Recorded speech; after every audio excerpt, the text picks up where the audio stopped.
मैं परमेश्वर के उपकार को नहीं भूल सकता क्योंकि उसने मेरे जो दाऊद राजा के समान, इसलिए मैं उपकार स्तुति करता। अधिक जानकारी चाहिए तो नीचे दिए गए लिंक पर दबाएं तो बहुत सारे ऑडियो मिलेंगे। इस ऑडियो में आपको एक ऐसी कहानी मिलेगी जो दाऊद राजा से मिलती जुलती है। दाऊद ने तो उरिय्याह को मारकर उसकी पत्नी के साथ व्याभिचार किया, लेकिन एक ऐसा प्रभु का दास है जो उसके चर्च वालों ने ही व्याभिचार करवाया। उसका कलीसिया का पास्टर उसे बहुत समझाया। इस व्यक्ति ने पास्टर की बात नहीं मानी और सेम दाऊद के समान उसके जीवन में आधी आय। बाइबल में लिखा है 2 शमूएल अध्याय 12 वचन 13, दाऊद ने नतान से कहा, मैंने यहोवा के विरुद्ध पाप किया है। नतान ने दाऊद से कहा, यहोवा ने तुम्हारा पाप क्षमा कर दिया है, तुम नहीं मरोगे। तब दाऊद ने बड़ी अभिलाषा के साथ कहा, कौन मुझे बेतलेहम के फाटक के पास के कुएं का पानी पिलाएगा। तब वे तीनों जन पलिश्तियों की छावनी में टूट पड़े और बेतलेहम के फाटक के कुएं से पानी भरकर दाऊद के पास ले आए। परंतु दाऊद ने पीने से इनकार किया और यहोवा के सामने अर्घ करके उंडेला। और उसने कहा, मेरा परमेश्वर मुझसे ऐसा करना दूर रखे। क्या मैं इन मनुष्यों का लहू पीऊं जिन्होंने अपने प्राणों पर खेला है। ये तो अपने प्राण पर खेलकर उसे ले आए हैं। इसलिए उसने वो पानी पीने से इनकार किया। इन 3 वीरों ने यही काम किए। और अबीशै जो योआब का भाई था, वह तीनों में मुख्य था। और उसने अपना भाला चलाकर 300 को मार डाला और तीनों में नामी हो गया। दूसरी श्रेणी के तीनों में वो अधिक प्रतिष्ठित था और उनका प्रधान हो गया, परंतु मुख्य तीनों का पद को न पहुंचा।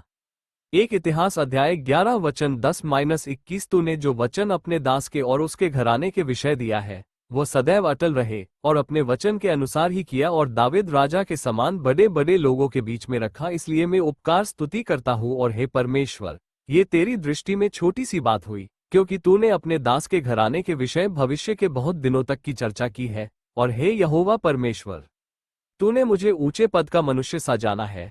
जो महिमा तेरे दास पर दिखाई गई है उसके विषय दाऊद तुझसे और क्या कह सकता है। तू तो अपने दास को जानता है। हे यहोवा, तूने अपने दास के निमित्त और अपने मन के अनुसार यह बड़ा काम किया है कि तेरा दास उसको जान ले। हे यहोवा, जो कुछ हमने अपने कानों से सुना है उसके अनुसार तेरे तुल्य कोई नहीं, और न तुझे छोड़ और कोई परमेश्वर है। फिर तेरी प्रजा इसराइल के भी तुल्य कौन है। वह तो पृथ्वी भर में एक ही जाति है। उसे परमेश्वर ने जाकर अपनी निज प्रजा करने को छुड़ाया, इसलिए कि तू बड़े और डरावने काम करके अपना नाम करे और अपनी प्रजा के सामने से जो तूने मिस्र से छुड़ा ली थी जाति जाति के लोगों को निकाल दे, क्योंकि तूने अपनी प्रजा इसराइल को अपनी सदा की प्रजा होने के लिए ठहराया। और हे यहोवा, तू आप उसका परमेश्वर ठहरा।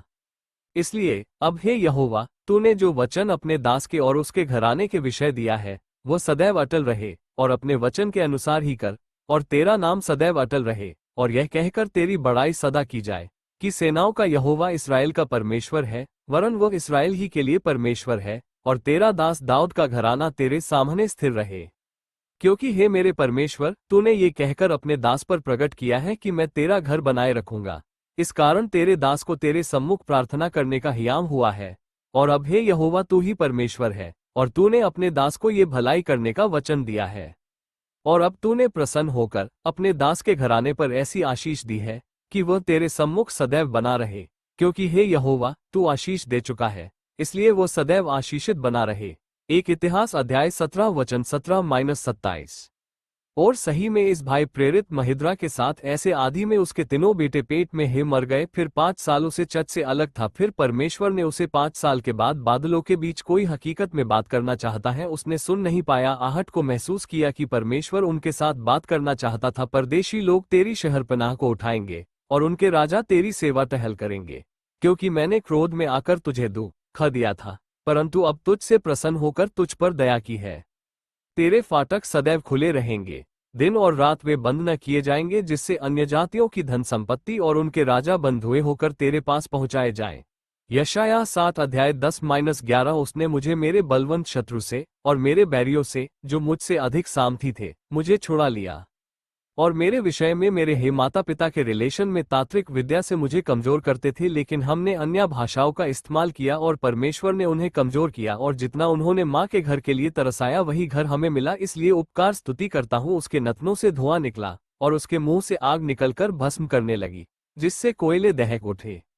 उसने मुझे मेरे बलवंत शत्रु से और मेरे बैरियों से, जो मुझसे अधिक सामर्थी थे, मुझे छुड़ा लिया। फिर तूने मुझे प्रजा के झगड़ों से छुड़ाकर अन्य जातियों का प्रधान होने के लिए मेरी रक्षा की। जिन लोगों को मैं न जानता था वे भी मेरे अधीन हो जाएंगे। धन्य है मेरा पलटा लेने वाला ईश्वर, जो देश देश के लोगों को मेरे वश में कर देता है। वह अपने ठहराए हुए राजा का बड़ा उद्धार करता है। वह अपने अभिषिक्त दाऊद और उसके वंश पर युगानुयुग करुणा करता रहेगा। 2 शमूएल 22 वचन 9, 1 8 4 4 8 4 5 1। उसके बाद होही दोदो का पुत्र एलियाजर, जो तीनों महान वीरों में से एक था। उसने मुझे मेरे हाथ के नीचे एक बलवान पुरुष को दिया, जो एक लोगों में फेमस है था, जिसे लोग गोरिल्ला के नाम से जानते थे। उसका नाम तारासिक चौहान था। यहोवा ने इस्राएल के विषय जो वचन कहा था, उसके अनुसार दाऊद के जिन शूरवीरों ने सब इस्राएलियों समेत उसके राज्य में उसके पक्ष में होकर उसे राजा बनाने को जोर दिया, उनमें से मुख्य पुरुष थे हैं। दाऊद के शूरवीरों की नामावली यह है, अर्थात किसी हकमोनी का पुत्र याशोबाम, जो 30 में मुख्य था। उसने 300 पुरुषों पर भाला चलाकर उन्हें एक ही समय में मार डाला।